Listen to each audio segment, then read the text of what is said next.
విశాఖలో గురు పౌర్ణమి వేడుకలు వైభవంగా జరిగాయి. తెల్లవారుజాము నుంచి అధిక సంఖ్యలో భక్తులు సాయిబాబా ఆలయాలకు తరలివచ్చారు. సాయి నామస్మరణతో పలు ప్రాంతాలు కోలాహలంగా మారాయి. ఆలయాల ఆవరణలో భక్తుల క్యూలైన్లు రోడ్డు పొడుగునా కనిపించాయి.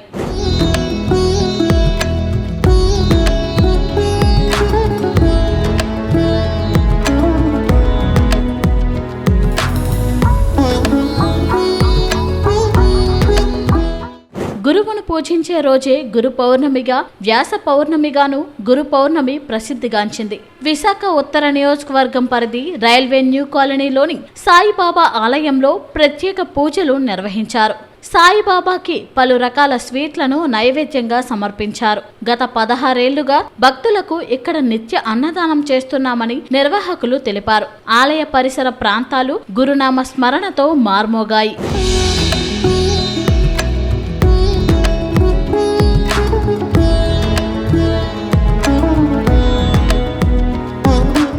విశాఖ తూర్పులోని కొత్త వెంకోజీపాలెం సాయిబాబా గుడిలో గురు పౌర్ణమి వేడుకలు ఘనంగా నిర్వహించారు. బాబాకి అర్చకులు అన్నాభిషేకం చేశారు. నారాయణుని స్వరూపమైన వ్యాసుడి పుట్టినరోజు సందర్భంగా గురు పౌర్ణమి జరుపుకోవడం ఆనవాయితీగా వస్తుంది. భక్తి శ్రద్ధలతో భక్తులు విశేష పూజలు నిర్వహించారు. వివిధ సాయిబాబా ఆలయాల్లో కాకడ హారతి, అభిషేకాలు, పూజలు ఘనంగా జరిగాయి. అనంతరం భక్తులకు అన్నదానం చేశారు. East point colony east Shirdi ఆలయంలో గురు పౌర్ణమి వేడుకలు అట్టహాసంగా జరిపారు. బాబాకి 108 రకాల నైవేద్యాలు సమర్పించారు. తాచేట్లపాలెం నుంచి వచ్చామండి.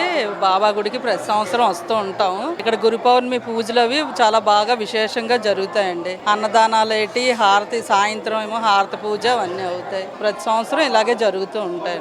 మేము లోకల్ అండి, ఇక్కడ రైల్వే న్యూ కాలనీలో ఉంటున్నామండి. మేము ఈరోజు గురు పౌర్ణమి రోజుని రైల్వే న్యూ కాలనీ సాయిబాబా టెంపుల్లో పవిత్రమైన రోజు కాబట్టి విపరీతమైన జనం తండోపతండోపులుగా వచ్చి ఆ యొక్క భక్తితో సాయిబాబాని దర్శనం చేసుకోవడానికి భక్త ప్రజలందరూ కూడాను ఇచ్చేసి ఉన్నారు. ఇక్కడ ఆలయ కమిటీ వాళ్ళు కానీ, గ్రామ ప్రజలు కానీ సహకారాలు అందించి నిత్యం తెల్లవారు నుండి రాత్రి వరకు కూడా భోజనాలు, టిఫిన్స్ ఇలాంటి ఏర్పాట్లు కూడా చేయడం జరిగింది. ఎక్కడ ఎటువంటి అసౌకర్యాలు లేకుండా అందరికీ దర్శనం జరిగేటట్టు ఈ కార్యక్రమం నిర్వహించడం అందరికీ సంతోషకరమైన వార్త.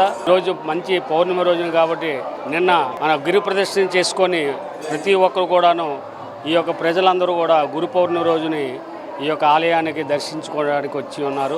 నా పేరు వెంకట కేదాంబరి అండి. మేము మరిపాల నుంచి వస్తున్నాం. బాబా గారు అతను కృప ఉంటే అన్నీ మంచిగా జరుగుతాయండి. అతని పాదాలు నమ్ముకుంటే మాత్రం ఇంకా తిరుగులేదండి. మనకి ఎన్ని కష్టాలు ఉన్నా అతనికి చెప్పుకుంటే ఇట్టే తీసేస్తారండి. అతను కృప ఉండబట్టి ఇప్పుడు ఈ గుడికి వచ్చామండి. అతని గురించి ఎన్ని చెప్పినా మటుకు తరగదండి. నిజంలో అతని గురించి చెప్తే మటుకు కళ్ళనీరు వస్తాయండి. ఎట్టి బాధలైనా ఎట్టి సమస్యలైనా మటుకు అతను తీర్చే మహిమ గల సాయినాథుడు అండి. అతను గురువు గారు మనం ఏ విధంగా పిలుచుకున్నా, తల్లి అయినా తండ్రి అయినా ఏదైనా మన సమస్యలు ఇంట్లో మనిషిగా చూసుకుంటానండి. ప్రతి ఒక్కరు కూడా జీవితంలో ఎన్నో అద్భుతాలు మనకు చేసి చూపిస్తారండి. జై సాయిరామ్. నా పేరు శ్రీనివాసరావు అండి.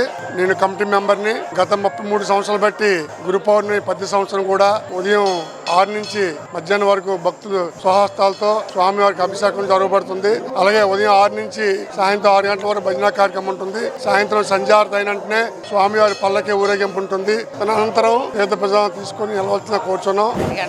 బాబా ఈవేళ గురు పౌర్ణమి చాలా బాగా జరిగింది. బాబా గారి గుడిలోని భోజనాలు కూడా చాలా బాగున్నాయి. చాలా బాగా చేశారు. చాలా మంచిగా జరిగింది. మేము ప్రతి సంవత్సరం వస్తాము. ఓం శ్రీ సాయినాథాయ నమః. శ్రీ షిరిడి సాయిబాబా ధ్యాన మందిరం, రైల్వే న్యూ కాలనీ, విశాఖ జిల్లా అండి. గురు పౌర్ణమి సందర్భంగా సాయిబాబా వారికి భక్తుల స్వహస్తాలతోటి ఉదయం 6 గంటల నుంచి రాత్రి 9 గంటల వరకు పాలాభిషేకం నిర్వహించబడుతుంది. అలాగే పంచామృత అభిషేకాలు 2 గంటల వరకు నిర్వహించబడుతున్నాయండి. అలాగే సాయంత్రం పల్లకి మహోత్సవం అనంతరం ప్రసాదాల పంపిణీ ఉంటుందండి. ఉదయం 6 గంటల నుంచి సాయంత్రం 6 గంటల వరకు సాయిబాబా వారి అర్ధయాకాహం భజన నిర్వహించబడుతుంది. అలాగే మహాన్న ప్రసాదం ఉదయం 9 గంటల నుంచి రాత్రి 9 గంటల వరకు వచ్చిన ప్రతి భక్తుడికి అన్న ప్రసాదాన్ని అందజేయడం జరుగుతుంది. సుమారుగా 6,000 మందికి